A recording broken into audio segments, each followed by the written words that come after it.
it's a sequel right out of the gate. So if you even want more more depth into the universe, you can watch the movie, and to know that that's not a separate entity, that it's very much, you know, a collaborative kind of two things. That's one of the most exciting things that I'm excited to see play out.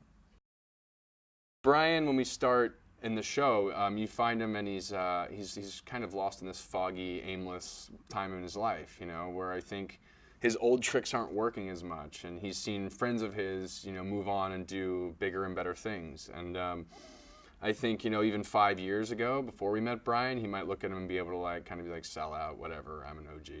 I'm doing it, you know, keeping it real. But I think, you know, as he grows up and that happens more and more, and he kind of reevaluates what he's worth, he's getting to a crossroads that it's really, really scary and new and a little sad. And when he encounters NZT, you know, I think it gives him a little bit of a drive and a purpose and a reassurance of self-confidence, you know, that, you know, he's capable of more than he thought possible. That's actually one of the funnest things to play in the script is, you know, who you are after you've taken that first pill. And I think who Brian is he realizes that there's all these aspects of his life that have been neglected. And unfortunately for him, much like the movie, not long after he takes the first pill, he gets thrown into kind of this crisis and wrongfully accused for a number of different things. And it's kind of up to him and this limited resource of the pill to prove his innocence and also figure out who he is as a man. That was one of the fun things to talk to Bradley about, how he approached Eddie Mora before NZT and how he, you know, changed gradually into who Eddie Mora is by the end of the film. That's definitely something we keep a close eye on. The script supervisor actually has a timeline that goes through the entire script color-coded with, you know, this is pre-NZT, this is after you've taken one pill, so you've had this kind of euphoric first experience, and every experience after that is a gradual increase of, you know, what it's like to be on the drug and how to manage it. But yeah, absolutely. There's a on Brian, off Brian that's really, really fun to play with. And that goes into just technical things like your posture and your speech pattern. Everything on NZT is very deliberate, whereas, you know, when you're off NZT, you're a little bit more casual and loose and don't have that awareness and clarity that you have when you're on the drug. Bradley laid down a really great kind of map in the movie of what happens to somebody before and after, and what happens to somebody under dire circumstances. So, you know, if you will, when you start taking NZT, in a lot of ways, the stakes get raised. You know, you take bigger risks in your life, you're starting to network on a more global scale, especially in the case of Eddie Mora. But I think just about anybody that's on the drug will encounter relationships and opportunities that are much, much bigger than they probably ever thought possible.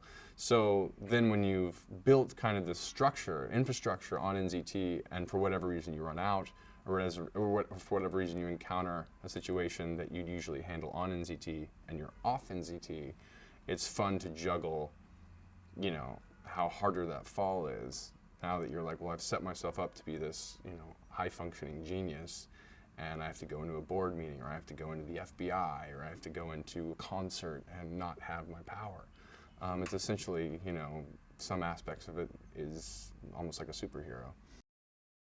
I had already done so much research into law enforcement that it felt like sort of an easy transition and a world that I knew, but a character that was much more buoyant than the last one that I had played. So it was kind of, there really was no moment where I made the decision. It just happened. She's not operating from a deficit in her personal life. Yes, she has a story, as we all do, and she has baggage, but in the grand scheme of things, it's packed pretty lightly. So she goes to work and enjoys her job and enjoys small victories in the day-to-day. And that's the thing that I think is missed often in law enforcement on television, that there's actually a lot of joking around and a lot of fun to be had, that your position, you've worked very hard to get where you are, you're exactly where you want to be, doing the work you want to do with people that you would trust with your life. So there's a lot to celebrate in the day-to-day. This person comes in who she oddly has a connection with, whether it's his innocence or his character or some sort of familiarity that she can't name.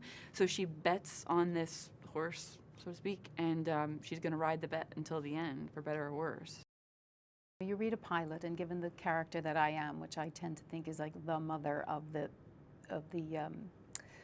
show, you know, but this is not a script where in this character is slapping wrists or making sure everybody's worked within the letter of the law. So it was a very good script, terrific cast. I'm not as well versed in American television as I might be because I lived out of the country for a very, very long time. And it shoots in Brooklyn. It's New York based, which was very important to me. I had to still keep tabs on my family, my growing family, but I just couldn't be a commuter. I'd done it from London actually for a different series, and it knocked the hell out of me actually. And older and wiser, older being the bigger influence there. It was just fantastic that it shot in New York, and it's a real gift. I'm very lucky. She's very well appointed. Let me just say, she dresses a particular style. Her office is decorated in a particular way that, as I've been told, this woman has means. She's financially independent, really, and the FBI calling came to her later. And that will be interesting to see how it plays itself out. She's divorced. I wear no jewelry on my hands just to ensure that nobody's misled in any way.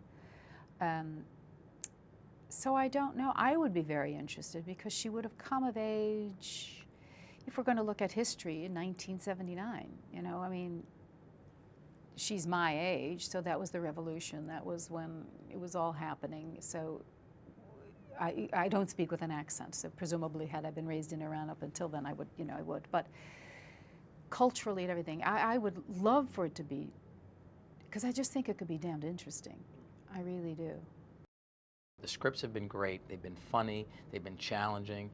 And I think the shows, you know, it's like with anything, you never know. But based on the team, the scripts, and Mark Webb's wonderful direction for the first 2 episodes, I'm really proud of this show. Really proud of it. And the way the story is set up, she's my partner, but then this new person comes in, this Brian Finch, who has these abilities and powers, and so they develop a relationship. So it really is great for my character because I may not feel too good about that. You know, it could be some jealousy. It could be some real concern about someone who has no training coming in here doing work, could get somebody killed. It's not all copacetic with Finch. You know, he thinks that he is potentially dangerous since he doesn't have training. He thinks that, you know, again, he was the man, and now this guy with no training comes in and is better than him in many ways. That's unsettling for an alpha male. So there's internal conflict as well between Boyle and Finch, which I think is good because, you know, no matter where you go and work, not everybody gets along, even though you work together to achieve the goal. Because at the end of the day, for Boyle, the goal is to catch the bad guys, protect our country.